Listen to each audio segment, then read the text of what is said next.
Amir Temur tiklagan saltanat Shayboniyxon oldida Saripul jangida qanday qilib bir soniyada qon daryosiga cho'ktirilganini eshitganmisiz? G'alaba qozondim deb o'ylagan 19 yoshli Bobur qanday qilib o'z oyog'i bilan tarixning eng qonli qopqoniga kirib borganini bilasizmi?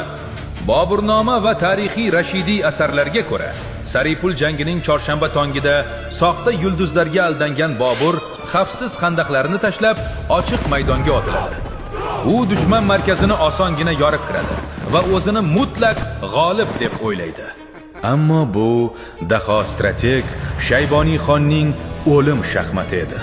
Bobur markazga kirishi bilan ikki yonda pusib yotgan o'zbek otliqlari yashin tezligida aylanib o'tib, Boburni orqadan qisqich baqadek yopib tashlaydi. Bu jahonni titratgan dahshatli to'lg'ama usuli edi.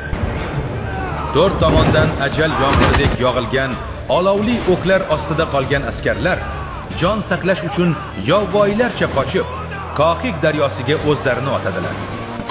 Yuzlab pahlavonlar o'z otlari ostida yanchilib daryoga g'arq bo'ladi.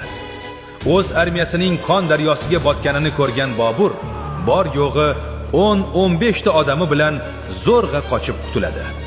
Shayboniyxon esa butun Mavaru-un-Nahrni yagona davlat qilib birlashtiradi. Shayboniyxon ko'pchilik o'ylagandek faqat zolim emas edi. U Mavaru-un-Nahrni va sunniy xalqni, ularni qirib tashlab, Shia mazhabini tiqishtirmoqchi bo'lgan qonxo'r Eron shohi Ismoil Safaviy bosqinidan qutqarib qolgan edi.